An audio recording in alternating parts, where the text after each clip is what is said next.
Welcome to the Tech Egg. Don't get scrambled. Enjoy the video. In this video, I will explain how to make fish curry with less oil. We'll focus on techniques that reduce fat without sacrificing flavor. You'll learn how to prepare a delicious and healthy meal that's perfect for any day of the week.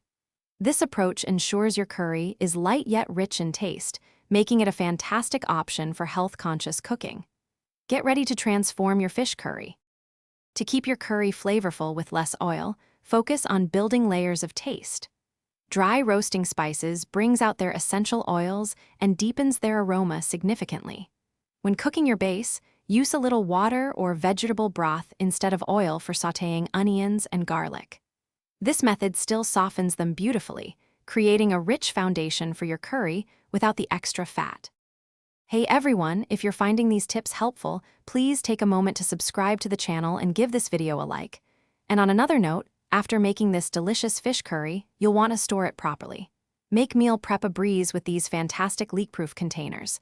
They're perfect for keeping your curry fresh. Check the description below for the link and other great deals.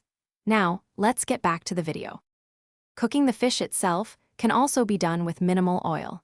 You can lightly pan-sear the fish pieces for just a couple of minutes on each side to get a nice crust, then add them to your simmering curry. Another excellent option is to gently poach or steam the fish directly in the curry sauce. This infuses the fish with flavor while keeping it incredibly moist and tender, using no additional oil. For a rich, thick curry without relying on heavy oils, consider natural thickeners. Pureed tomatoes or a small amount of pumpkin can add body and depth to your sauce. If you desire creaminess, use a measured amount of light coconut milk or a dollop of Greek yogurt at the end. A final touch of fresh cilantro and a squeeze of lime juice will brighten the entire dish, making it irresistible. Thanks for watching. Consider subscribing if I helped unscramble your problems.